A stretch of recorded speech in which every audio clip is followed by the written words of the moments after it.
Hi everyone. Hi Arya. Hi. So Arya is challenging herself on learning, memorizing Moonlight Sonata first movement. And I'm Miss Elza, Ritter, trying to help her with memorization. I will try to demonstrate what always helped me to play the piece, not looking at the keys, not looking at the, of course, music score, but just imagine the keys and fully focus on the music. This helped me. We'll see if Arya can use my method for her learning. And after we're going to discuss a few things what we learned today, how to make more memorization stronger. So Moonlight Sonata, Opus 27, number 2, first movement, Adagio sostenuta, Beethoven.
Okay, so I want to make a small comment about when I got lost, right? So it's hard for me to find where I am because ideally would be to imagine your score, the same time imagine your keys, right? So basically all this journey, what we were talking about, you start journey, you go through the different section, you go through the different whatever you want, towns or cities or airports, and you arrive, right, your final destination. For me it was a little bit difficult to find because when I played the piece it was different score. So okay, so basically I made it, right? Now let's review the where's your notes? Did you make any notes? Okay, let's review what we were talking about, this memorization, a few subjects, I think 4, right? 4 of them. We talked about analytical memorization, which is where you know exactly where you are and what comes next. And then we talked about oral memorization, and that means hearing it and then having your muscles follow, so you don't get lost easily, or it can enhance how your music sounds.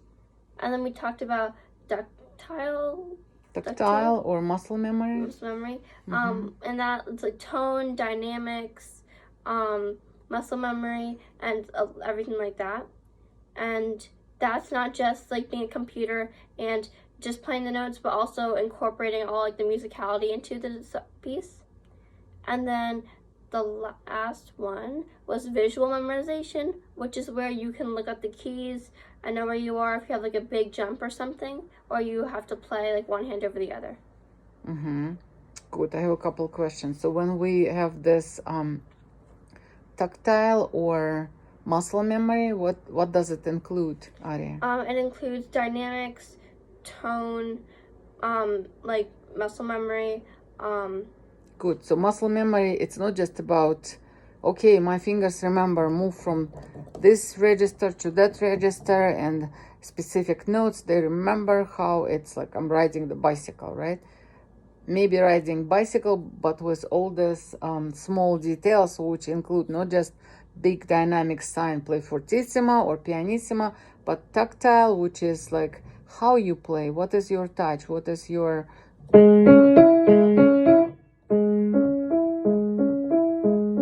so it's much more than just, roughly dynamics and roughly remember which keys you playing, right? Another question regarding the this oral memory, right? So when we talk about oral memory and we talk about hearing the chords or certain, the interval or the melody ahead, how we can hear? You can if you have the piece, well, you can hear kind of what the chord comes like what it should sound like. How you can hear it? You can look. You can. No, you not look. You hear. How do you hear it? You hear with your inner ear. You hear this before you play. You hear in your brain, right? Do you think is it possible? Yeah. Yeah. So you anticipate in your mind. You hear in your mind before you play it. It's happened maybe just less than a second before, but you hear what is coming. So this is another struggle between inner ear listening and playing right away. So if you challenge yourself, if you can manage incorporate your inner ear ability to hear it, you will be play much more musically than just play the keys. Is it right? Yes. And what about this visual memory, how it helps us? If you have like a big jump or you have to play a hand over another, or if you just like need to look at it. So this visual also helping us. When you even like close your eyes, you visualize the keys, right? You visualize the keys, it's going this direction or that direction, how it's changed, the structure changed, the texture change from the scales. Now you're playing chords. So indefinitely, if you have some challenging big intervals, jumps, you will look at the keys. It's going to help you. Besides your, like, you think my muscles memory is good, but you can secure yourself also. Look at the keys, right? And definitely about this analytical. Yes, what we do to secure ourselves with analytical memory? We first of all, we make story, right? We need to have a story behind the piece. Any story is better than no story, right? So we have to think, we have to focus, we need to have a story, we need to have a map of the story for any piece. For sonata, definitely. And after that, you divide your sections into the certain parts, you mark them, you memorize those sections, so you not just walking without losing map somewhere in the forest, or even like traveling somewhere, right? You know your destination, you know your Yeah. there's fancy words, eternity, something like this, when the people have this like set up the I forgot. It's always like whenever if I book a ticket, I forgot the word. It's like very fancy word when you have this, you know, all your routes, they are one after another put together, and there's flight number, and there is time, and there is day, and there's your change of the flight, right? When I went to Greece, there was someone introduced me to the great app, and it gives you everything, like, you know, how much costs ticket for the bus, how much ticket for the taxi, and Romeo something, forgot the name. Okay, let's change and finish our conversation about memorization. Talking of memorization, forgot this, forgot that, right? So the good thing, if we incorporate all this subjects, all this different memorization tasks, which are multitasking activity, and if one of them fall, so the rest 3 will stay, and they secure your memorization. So this is good news, right? So we should incorporate 4 of them. So multitasking process, while we're playing by heart, we're using all 4 of them. And if one fails, fine, we have a 3 left. Thank you for listening. Hopefully it's going to help to someone in Arya for sure. Bye. Bye.